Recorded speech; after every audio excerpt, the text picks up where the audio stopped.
السلام علیکم محترم حاجی میرزا. بعد از سلام از درگاه خداوند کریم تنی صحت و سلامتی، آرامی و جمعیت و اهل و بیت شما را طلبگارم. من از شهر دوشنبه یک برادر اسلامی و مخلص امر معروف شما ذاکر افغان هستم. لیکن برادر، سوال از فعل خودم. در بازار گنجینه سودا میکنم.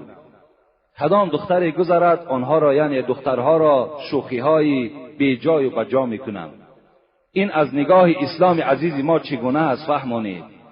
با جمله دوستداران شما از بازار گنجینه، شهر دوشنبه، سکتور 10. ما به تمام مخلصان خود، با تمام آن کسانی که ما را احترام میکنند، ما را دوست میدارند، ما هم اونها را دوست می‌داریم، ما هم اونها را احترام میکنیم. و فقط خواست من، مقصد منم برای بهبودی، برای جمعیت و برای خوب کردن اخلاق جوانها من مبارزه میبرم. فقط مقصد ما همین است. این برادر ما وقتی از ما سوال کردند که آدمی نمازخوان بازم این یک فعل ناخوبی داشته است که با دخترهایی که از پیش دکان اونها میگذشته است شوخی‌های بیجا و بجا میکرده است. خواست است که اسلام در حق این گونه جوانها چی میگوید. این فقط در حق این ذاکر افغان نیست، بلکه امروز اکثر جوانها دخترهای راهگذر را گپ میپرتایند، با اونها شوخی‌ها میکنند. خدا در قرآن سوره نور نظر میکنیم. اعوذ بالله من الشیطان الرجیم. قل للمؤمنین یغضوا من ابصارهم و یحفظوا فروجهم ذلك ازکی لهم ان الله خبیر بما یصنعون. و قل للمؤمنات یغضضن من ابصارهن و یحفظن فروجهن. صدق الله العظیم. خداوند مهربان، خداوند قادر و به همتا، چی به زنها چی به مردها خطاب کرد، سفارش روان کرد. ای محمد صلی الله علیه و سلم، با تمام جوانها، با تمام مردان امت خود بگو که وقتی یک زنی را که وی زنی بیگانه است، وی زن نه خواهر تو است، نه ینگه تو هست، نه خارزای تو هست، بلکه یک زن همسایه است، یک زن نیکارس است. وقتی آنها را که دیدن باید که چشمهای خود پیشی برگیرند، با آنها نظر نکنند. خدا این سپارش داده ایستاده است. و به تمام مردهای امتت ای محمد صلی الله علیه و سلم خبر بده که خودشان را از زنا نگه بدارند، زیرا پروردگار اونها از تمام افعال و کردار اونها درکدار است. در دوام آیت خدا چی میگوید؟ و بگو ای محمد صلی الله علیه و سلم با تمام زنهای امتت خبر بده وقتی مردهای بیگانه را که دیدن باید که به سوی اونها چشمی با شهوت نکشاید، باید به سوی مردها نظری با شهوت نکنند و خودشان را از زنا، از حرام نگه بدارند. این سفارش پروردگار برای تمام مردها و زنهاست. شاعر عرب میگوید کل الحوادث مبدأها النظر و معظم النار من مستغرر الشرر. این شاعر عرب گفته است همه حادثه های روی دنیا را سرشویش مبدأش گفته همون چشمش از نظر کردن سر می شود. و حضرت تشبیه آوردند و معظم النار من مستغرر الشرر. گفتن چگونه که یک آتشی که چند قدر علنگه دارد اولی او را نظر کنید چند قدر خورد است، یک آتشی خورده که هست، وقتی وی بالای او که گذاشته می شود وی به علاوه خیلی کلان مبدل می شود. یعنی این نظر اول یک چیز خیلی خورده هست که باز شاعر عرب چی میگوید؟ در اساس همین میگوید نظرتون فابتسامتون فسلام و کلام و موعد فلقا. حضرت گفتن سرشوی زنا گفتن اول از نظر سر میشود، یکم نظر میکنی، دوم فابتسامتون، دوم نظر کردن، وقتی نظر کردی بس او تبسم میکنی، سوم فسلام، بعد تبسم کردن با او باز سلام میکنی، فکلامون، چهارمش چی است؟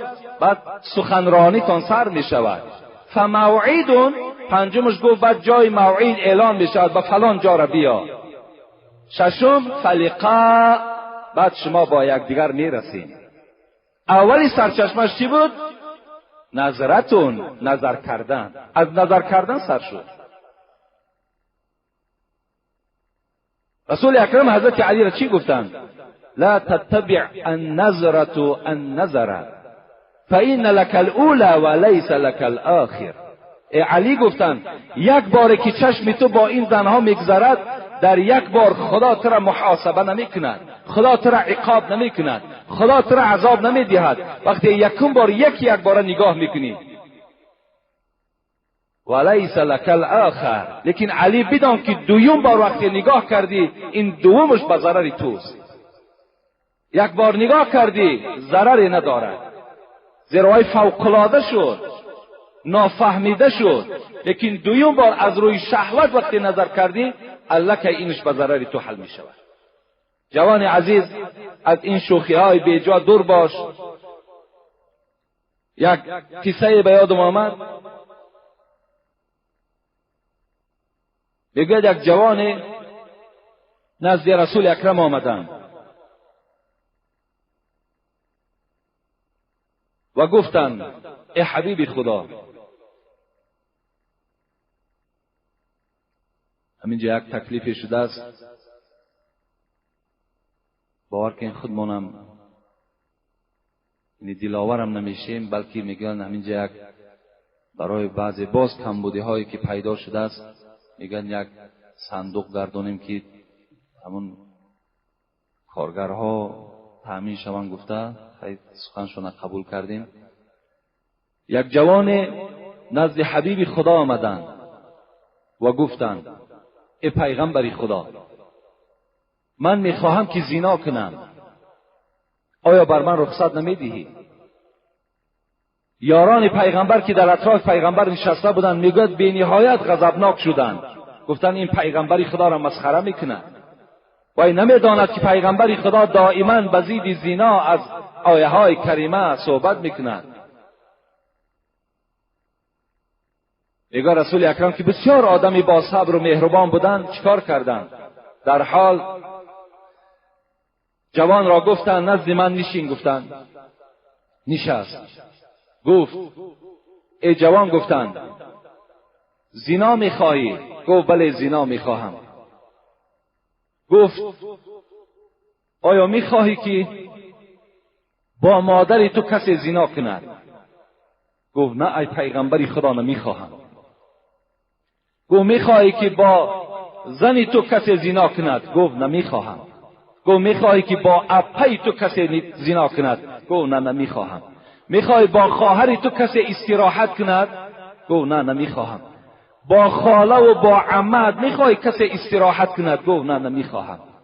گفت پس ای دادر عزیز، ای جوان عزیز، یقین دان که آن زنی که با تو استراحت میکند وی هم یا زن یا مادر یا دختر کدام برادری تو هست.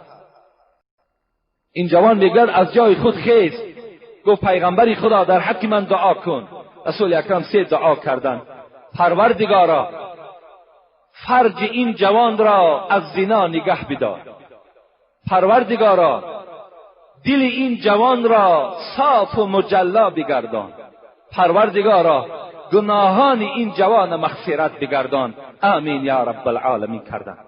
جوان از جای خود خیز گفت به خدا قسم در روی زمین از محمد دیده دیگر رفیقی ندارم، از محمد دیده دیگر محبوبی ندارم، بجز دوستی من فقط و فقط محمد است، من وی را دوست می‌دارم. این جوان از پیش رسول اکرم فارغ شد. بسیار خوب می‌شود جوانای عزیز امروز از نظر کردن، امروز با این زنها یک جایه شدن، استراحت کردن، فقط خواهر و اپه اختان پیش نظر بیارید، از این عمل دور باشین، زیرا خداوندم در قرآن برای شما تذکر میدهد، یادآوری میکند ولا تقربوا الزنا انه کان فاحشه و ساء سبیلا. خدا در قرآن میگوید ای بندگان من، کسی دعوا میکند که بنده خدا هستم به زنا نزدیک نشو، زیرا زنا چی یک بدفعل و چی یک بدراهی هست.